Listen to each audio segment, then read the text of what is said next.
Hi everyone, मैं हूं मोहित गोयल और आप देख रहे हैं टिप्स एंड ट्रिक्स गुरु। आज हम अपने इस वीडियो में आपको GSTR 1 प्रिपेयर करना सिखाएंगे। डिपार्टमेंट ने GSTR 1 की ऑफलाइन यूटिलिटी भी दे दी है और आपको ऑनलाइन पोर्टल पर डायरेक्ट भरने की भी फैसिलिटी अवेलेबल करा दी है। हमने अपने अर्लियर वीडियो में भी आपको बताया था कि रिटर्न प्रिपेयर करने के 3 तरीके हैं। पहला तरीका है कि आप डायरेक्टली पोर्टल पे जाके वहाँ पर एक एक एंट्री कर सकते हैं। दूसरा तरीका था कि आप ऑफ़लाइन टूल जैसे कि एक्सेल फॉर्मेट होगा वहाँ पर डाटा फिल कर सकते हैं और उसको इकट्ठा करके अपलोड कर सकते हैं। और तीसरा मेथड था कि आप ASP और GSP के थ्रू, यानी वो आपके ERP सॉफ्टवेयर से डाटा को पंप करके सीधा GSTR 1 तैयार कर देंगे, अदर GSTRs तैयार कर देंगे और उसको GSP के थ्रू सिस्टम में अपलोड कर देंगे। तो वो एक ऑटोमेटिक तरीका था जो कि काफ़ी कॉस्टली था। छोटे व्यापारियों के लिए एक आसान तरीका है कि आप डायरेक्टली अपने लॉगिन में जा सकते हैं GSTN पोर्टल पे और वहाँ पर डायरेक्टली आप GSTR 1 तैयार कर सकते हैं। तो हम सबसे पहले आपको डायरेक्ट ऑनलाइन GSTR तैयार कैसे करनी है इसके बारे में समझाएंगे। तो जो व्यापारी जिनके बिल सेल के 1 महीने में ज़्यादा नहीं होते, 10, 20, 50 की क्वांटिटी में होते हैं, 100 की क्वांटिटी में होते हैं, तो वो लोग आसानी से डायरेक्टली पोर्टल पे जाके अपनी GSTR 1 तैयार कर सकते हैं। इसमें भी आपको कोई प्रोफेशनल की आवश्यकता नहीं पड़ेगी। आप चाहें तो समझकर खुद अपनी GSTR 1 फिल कर सकते हैं। तो आइए समझते हैं कि कैसे आपको ऑनलाइन पोर्टल पे जाके GSTR तैयार करना है। तो सबसे पहले आपको GSTN पोर्टल पे जाके अपने लॉगिन को लॉगिन करना होगा। वहाँ लॉगिन ID और यूज़र नेम डाल के, पासवर्ड डाल के आपको लॉगिन करना होगा। जैसे ही आपका लॉगिन हो जाएगा तो वहाँ पर डैशबोर्ड पे आपको पहुँचना है। डैशबोर्ड के जस्ट बराबर में सर्विसेज़ का कॉलम है और उस सर्विसेज़ में एक कॉलम है रिटर्न्स का, और उस रिटर्न में जाएंगे तो रिटर्न डैशबोर्ड के नाम पे एक ऑप्शन होगा, वो खुल जाएगा। जैसे ही आप रिटर्न डैशबोर्ड पे क्लिक करेंगे तो ये आपको रिटर्न के डैशबोर्ड की तरफ ले जाएगा और वहाँ पर फाइनेंशियल ईयर कौन सा है और कौन से मंथ की आप रिटर्न प्रिपेयर कर रहे हैं आपको सेलेक्ट करना है और सर्च में क्लिक करना है। जैसे ही आप उस पर सर्च पे क्लिक करेंगे तो आपके रिटर्न्स के अलग अलग फॉर्म्स वहाँ पर अवेलेबल होंगे कि आपकी GSTR 1 जो कि सेल्स का डेटा है उसके लिए ऑप्शन होगा, और GSTR 2A जो कि आपका परचेज़ का डेटा है वो ऑटोमेटिक अपलोड होके आएगा कि दूसरे की सेल्स की रिटर्न से, तो वो आप यहाँ पर देख पाएंगे। तो सबसे पहले जो GSTR 1 की बात करते हैं जो कि सेल से रिलेटेड है, आपको फिल करनी है। वहाँ पर देखिए 2 ऑप्शन दिए गए हैं, एक है प्रिपेयर ऑनलाइन और दूसरा ऑप्शन है प्रिपेयर ऑफलाइन। तो यहाँ पर आप ऑफलाइन यानी ऑफलाइन टूल पे जाके अपलोड कर सकते हैं, या फिर दूसरा है प्रिपेयर ऑनलाइन का, तो जहाँ पर ऑनलाइन आप इस पर तैयार कर सकते हैं। तो सबसे पहले ऑनलाइन को समझते हैं। ऑनलाइन पे जैसे क्लिक करेंगे तो यहाँ पर कुछ डिटेल्स आपकी ऑटोमेटिक फिल्ड आएंगी और कुछ आपको यहाँ पर डालनी है। तो सबसे पहले यहाँ पर aggregate turnover in preceding financial year, जो प्रीसीडिंग फाइनेंशियल ईयर उसमें क्या एग्रीगेट टर्नओवर है वो डाल देंगे। यहाँ पर कुछ हम फिक्टिशियस नंबर, कुछ इमेजिनरी नंबर डाल रहे हैं। उसके साथ एग्रीगेट टर्नओवर अप्रैल से जून तक का कितना है वो आपको यहाँ फिल करना है और उसके बाद उसे सेव कर देना है। सेव करने के बाद आपके पास ये जो फॉर्म्स दिख रहे हैं, एक एक करके आपको इस फॉर्म को खोलना है और उसको फिल करना है। सबसे पहला फॉर्म है 4A, 4B, 4C, 6B, 6C और B2B, यानी ये सारे फॉर्म जो हैं वो B2B से रिलेटेड हैं, यानी बिज़नेस से बिज़नेस की तरफ आपने जो ट्रांजेक्शन की हैं, GSTN से GSTN में जो ट्रांजेक्शन की हैं वो यहाँ पर आएंगी। तो जैसे ही आप इसको क्लिक करेंगे तो ये फॉर्म पूरा खुल जाएगा। आपको एक डिटेल्ड फॉर्म खुला हुआ दिखाई देगा। इसके अंदर आपको अपने इन्वॉइसेस ऐड करने हैं, वो इन्वॉइसेस जो आपने एक GSTN से दूसरे GSTN में किए हैं, यानी रजिस्टर्ड पर्सन से एक रजिस्टर्ड पर्सन को जो सेल हुई है उसकी डिटेल होगी। यहाँ पर आपको ऐड इन्वॉइस पे क्लिक करना है। यहाँ पर वो कॉलम ओपन हो जाएगा और आपको यहाँ पर जिस रिसीवर को आपने माल बेचा है उसका GSTN नंबर डालना होगा, और जैसे ही आप नंबर डालेंगे वहाँ रिसीवर का नाम ऑटो अपडेट हो जाएगा। उसके बाद आपको इनवॉइस नंबर डालना है, वो इसकी डेट डलेगी, और उसके बाद यहाँ प्लेस ऑफ सप्लाई आ जाएगा। उसके बाद उसकी टोटल इनवॉइस की क्या वैल्यू है वो यहाँ पे आप फिल कर देंगे। आपने जो कस्टमर का GSTN फिल किया है उसके बेसिस पे ही प्लेस ऑफ सप्लाई यहाँ पर आ जाएगा और उसके बेसिस पे ही ट्रांजैक्शन सप्लाई ऑटो सेलेक्ट हो जाएगी। यानी महाराष्ट्र में अगर सप्लाई की है तो वहाँ पर इंटर स्टेट सप्लाई ऑटोमेटिक आ जाएगा। अब आपको इस इनवॉइस के साथ यहाँ टिक करना है कि ये सप्लाई रिवर्स चार्ज अट्रैक्ट करती है या नहीं, और आप ये सप्लाई जो है वो ई-कॉमर्स के थ्रू है या नहीं। इन दोनों में से अगर कोई सप्लाई है तो आप यहाँ टिक करके आगे बढ़ जाएंगे। उसके बाद आपको यहाँ पर इनवॉइस की डिटेल फिल करनी होगी, टैक्स डिटेल, जिस रेट का भी टैक्स है 0%, 0.25%, 3%, 5%, 12%, 18% और 28%। तो जिस भी रेट की सप्लाई है उस रेट की टैक्सेबल वैल्यू यहाँ पर आपको डालनी है, यानी जिस वैल्यू पर टैक्स कैलकुलेट होना है वो वैल्यू यहाँ पर डलेगी। और उसके बाद ऑटोमेटिक आपका टैक्स कैलकुलेशन हो जाएगा। और फिर सेव के बटन पे क्लिक करेंगे तो ये डाटा सेव हो जाएगा। इस तरह से आपका एक इन्वॉइस वहाँ पर ऐड हो जाएगा और आपको एक एक करके सारे इन्वॉइस इसी तरह से ऐड करने होंगे। तो ये प्रोसेस जो है वो कम बिल वालों के लिए ज़्यादा सूटेबल है, वो डायरेक्टली एक एक इन्वॉइस ऐड कर सकते हैं। फिर सेकेंड फॉर्म जो है वो 5A 5B यानी B2C लार्ज इन्वॉइसेस के बारे में है। तो यहाँ पर लार्ज इन्वॉइसेस से मतलब है कि 2.5 लाख रुपए से ज़्यादा का इन्वॉइस जो है और आपने अनरजिस्टर्ड को इंटर स्टेट सप्लाई किया है, तो वहाँ पर आपको ये सेकंड फॉर्म फिल करना होगा। फॉर्म को क्लिक करेंगे तो क्लिक करने के बाद ये भी फॉर्म डिटेल में एक बार खुल जाएगा, जहाँ पर आपको डिटेल इसकी मेंशन करनी है। यहाँ पर भी आप ऐड इन्वॉइस पे क्लिक करेंगे, प्लेस ऑफ सप्लाई सेलेक्ट करेंगे कि कौन से स्टेट में आपने सप्लाई किया है, वो इन्वॉइस नंबर क्या है और उसकी डेट क्या है। इंटरस्टेट सप्लाई ऑटोमेटिक फ्री जाएगा क्योंकि यहाँ पर इंटरस्टेट सप्लाई आप फिल कर रहे हैं, और टोटल इन्वॉइस की वैल्यू क्या है। तो इस तरह से आपका टोटल इन्वॉइस डिटेल यहाँ पर फिल हो जाएगा। उसके साथ साथ आपने अगर वो ई कॉमर्स के थ्रू सप्लाई किया है तो आपको यहाँ टिक करना होगा कि वो ई कॉमर्स के थ्रू सप्लाई है, और फिर आइटम डिटेल के अंदर किस रेट का आइटम था वो उस रेट का टैक्सेबल वैल्यू यहाँ पर आपको कैलकुलेट करके देनी है कि इनवॉइस की टैक्सेबल वैल्यू क्या थी। जैसे ही आप यहाँ पे टैक्सेबल वैल्यू फिल करेंगे यहाँ पर ऑटोमेटिक टैक्स कैलकुलेट हो जाएगा। अगर आपने यहाँ पर ई कॉमर्स के थ्रू ऑपरेटर के थ्रू सप्लाई टिक की है तो यहाँ पर सेस कैलकुलेशन ऑटोमेटिक हो जाएगा। यहाँ पर डाटा आप सेव करेंगे, उसके बाद नेक्स्ट इनवॉइस के लिए आपको सेव करने के बाद दोबारा इसको ऐड इनवॉइस पर क्लिक करना है और वापस सेकंड इनवॉइस की डिटेल आपको डालनी है। अब इसी तरह से थर्ड फॉर्म है 9B। यहाँ पर क्रेडिट और डेबिट नोट जो आपने रजिस्टर्ड पर्सन को इशू किए हैं उनकी डिटेल आएगी। यहाँ पर आपको ऐड डिटेल पे क्लिक करना है, तो यहाँ पर रिसीवर का GSTN नंबर, क्योंकि आप रजिस्टर्ड रिसीवर को क्रेडिट या डेबिट नोट दे रहे हैं, उसका GSTN नंबर, जैसे GSTN नंबर डालेंगे नेम ऑटो फिल आ जाएगा। फिर डेबिट नोट या क्रेडिट नोट का नंबर यहाँ पर देना होगा। उसके बाद डेबिट क्रेडिट नोट की क्या डेट है, उसके बाद ओरिजिनल इनवॉइस नंबर क्या है जिसके अगेंस्ट में आप डेबिट या क्रेडिट नोट दे रहे हैं, उस ओरिजिनल इनवॉइस की डेट क्या है वो आपको यहाँ फिल करना है। फिर नोट टाइप को सेलेक्ट करना है कि क्रेडिट नोट है या डेबिट नोट है। उसके बाद उस नोट की वैल्यू, क्या वैल्यू उस डेबिट नोट क्रेडिट नोट की है, और ये ऑटोमेटिक इंटरस्टेट सप्लाई है तो यहाँ पर इंटरस्टेट सप्लाई आ जाएगा। और अगर आप किसी विद इन स्टेट सप्लाई वाले का GSTN नंबर डालते हैं तो यहाँ पर वो इंटर स्टेट सप्लाई आ जाएगा। उसके बाद आपको रीज़न फॉर इशूइंग नोट बताना है, डेबिट नोट क्रेडिट नोट आप किस रीज़न से दे रहे हैं, वो रीज़न सेल्स रिटर्न है या वो पोस्ट सेल डिस्काउंट है, डेफिशिएंसी इन सर्विस है या करेक्शन इन इनवॉइस है, change in place of supply है, फाइनलाइजेशन ऑफ प्रोविजनल असेसमेंट है या अदर है। तो इस तरह से आपको अलग अलग रीज़न जो उसके हैं वो सेलेक्ट करने हैं। और उसके बाद अगर वो प्री GST कोई डेबिट क्रेडिट नोट है तो आपको यहाँ पर टिक करना होगा कि ये प्री GST रेजिम है। फिर यहाँ पर आगे टैक्सेबल वैल्यू फिल करेंगे, 0 रेटेड 0.25% या 3%, 5%, 12%, 18% या 28%, जिस भी रेट कैटेगरी का आप डेबिट क्रेडिट नोट इशू कर रहे हैं उसका टैक्सेबल वैल्यू डालेंगे और उसी के सिमिलर इंटीग्रेटेड टैक्स की वैल्यू यहाँ पर आ जाएगी और आप उसको सेव कर देंगे। तो इस तरह से आपको सेव करने के बाद ऐड का ऑप्शन फिर वापस दिखेगा, तो वहाँ पर आपको ऐड करना है और फिर सेकंड डेबिट क्रेडिट नोट को ऐड करना है। तो इस तरह से आप एक एक करके डेबिट क्रेडिट नोट को ऐड करेंगे।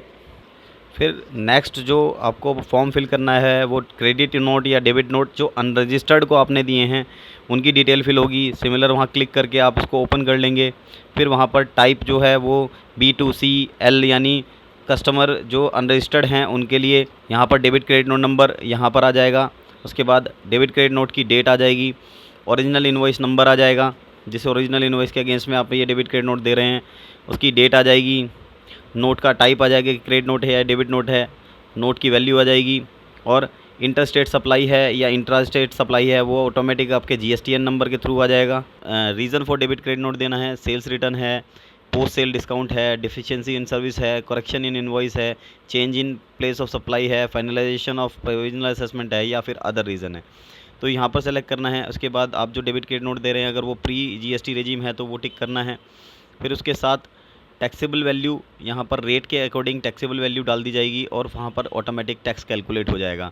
अगर उस आइटम पर सेस एप्लीकेबल होगा तो वो भी कैलकुलेट हो जाएगा। और यहाँ पर आपको सेव क्लिक करना है तो ये डेबिट क्रेडिट नोट डिटेल यहाँ पर ऐड हो जाएंगी और इसी तरह से आपको फिर ऐड पे क्लिक करके वापस सेकंड डेबिट क्रेडिट नोट की डिटेल यहाँ पर फिल करनी है। फिर आपको नेक्स्ट फॉर्म 6A भरना है जो कि एक्सपोर्ट से रिलेटेड है। यहाँ पर एक्सपोर्ट की डिटेल डालेंगी, एक्सपोर्ट इनवॉइस का नंबर, उसकी डेट, वहाँ पर पोर्ट का कोड, शिपिंग बिल का नंबर, शिपिंग बिल की डेट और टोटल इनवॉइस वैल्यू क्या है वो डल जाएगी। इसके बाद इंटर स्टेट सप्लाई, क्योंकि सारे एक्सपोर्ट को इंटर स्टेट माना जाएगा तो यहाँ ऑटोमेटिक फिल आएगा। उसके साथ साथ आपके पास यहाँ दो ऑप्शंस होंगे जीएसटी टैक्स पेमेंट की, कि आप विद पेमेंट ऑफ ड्यूटी भेज रहे हैं या फिर विदाउट पेमेंट ऑफ ड्यूटी भेज रहे हैं। विदाउट पेमेंट ऑफ ड्यूटी भेजने पर आपके टैक्सेबल वैल्यू यहाँ पर फिल करनी होगी, जिस रेट का आप मटेरियल आप एक्सपोर्ट कर रहे हैं उसकी डिटेल यहाँ फिल करनी होगी। और यहाँ पर टैक्स डिटेल आपकी जो है फिल नहीं होंगी, यहाँ पर टैक्स डिटेल नहीं आएंगी क्योंकि विदाउट टैक्स सेल कर रहे हैं। और अगर आप विद टैक्स भेजेंगे तो यहाँ पर ऑटोमेटिक टैक्स डिटेल कैलकुलेट होकर आ जाएंगी। तो इस तरह से आप वहाँ पर जाकर इसको सेव कर देंगे। सेव करने के बाद एक एक करके इनवॉइसेस आपको ऐड करने पड़ेंगे। इसके बाद आपका 7th कॉलम है B2C, यानी जो आपने बिज़नेस टू कस्टमर दिया, कंज्यूमर दिया, जिनका GSTN नंबर नहीं है उनको सेल किया, तो वो डिटेल यहाँ पे होगी। जैसे आप क्लिक करेंगे तो ये पूरा फॉर्म खुल जाएगा। इसके बाद आपको ऐड डिटेल्स पे क्लिक करना है और यहाँ पर आपको स्टेट वाइज अनरजिस्टर्ड को आपने क्या सेल किया है उसकी डिटेल देनी है। आप POS में सेलेक्ट करेंगे तो वहाँ पर डिफरेंट स्टेट्स आ जाएंगे। अब उसी स्टेट में आपने टोटल टैक्सेबल वैल्यू कितनी मटेरियल बेचा है, और सप्लाई टाइप यहाँ पर फ्रिज है यहाँ पर क्योंकि आप अनरजिस्टर्ड को दे रहे हैं। फिर यहाँ पर आपको टैक्स रेट सेलेक्ट करना है, किस रेट का आप मटेरियल सेल कर रहे हैं, और वहाँ पर सेव कर देना है। तो इस तरह से आपको अनरजिस्टर्ड के केस में एक तो नेट ऑफ डिस्काउंट और उसके साथ साथ आपको स्टेट वाइज डिटेल देनी है। यहाँ पर इनवॉइस वाइज डिटेल नहीं देनी है, तो आपको यहाँ सेव करना है। सेव करने के बाद सेकंड स्टेट सेलेक्ट करना है जिस स्टेट में आपने अनरजिस्टर्ड को मटेरियल सेल किया है। तो इस तरह से ये डिटेल फिल हो जाएंगी। B2C में भी दो ऑप्शन है कि आपने other than e commerce sale किया है या फिर ई कॉमर्स सेल किया है, तो दोनों का डिटेल आपको अलग अलग से फिल करना है। बाकी सेम डिटेल फॉर्मेट चलेगा ई कॉमर्स वाले में भी, अदर देन ई कॉमर्स वाले में भी। ई कॉमर्स के केस में बस एक चीज़ चेंज होगी कि यहाँ पर ई कॉमर्स ऑपरेटर के थ्रू आपने अगर सेल किया है तो वहाँ ई कॉमर्स ऑपरेटर का भी GSTN नंबर मेंशन करना होगा। इस डाटा को आप सेव कर देंगे तो एक तो ये कि विदाउट आपने ई कॉमर्स सेल किया है तो वहाँ ई कॉमर्स ऑपरेटर का डिटेल नहीं आएगा, और दूसरा आपने अगर ई कॉमर्स ऑपरेटर के थ्रू सेल किया है तो उसका GSTN नंबर आ जाएगा। तो बाकी डिटेल सेम है, दोनों फॉर्म फिल हो जाएंगे। जैसे ही आप यहाँ पर टैक्स वैल्यू फिल करेंगे तो ऑटोमेटिक टैक्स रेट कैलकुलेट हो जाएगा, टैक्स रेट के अकॉर्डिंग टैक्स कैलकुलेट हो जाएगा। और POS यानी प्लेस ऑफ सप्लाई से आपने ये इंटरस्टेट या इंट्रास्टेट का अंदाज़ा लगाएंगे। तो यानी यहाँ पर जो फ्रिज कॉलम है ऑटोमेटिक आपके स्टेट कोड के थ्रू फिल होगा। अब यहाँ पर नेक्स्ट कॉलम है 8A, 8B, 8C और 8D, जो कि नील रेटेड सप्लाईज़ हैं। जो आपने टैक्सेस नील रेट पे सेल किए हैं उनका डिटेल यहाँ पर फिल करना है।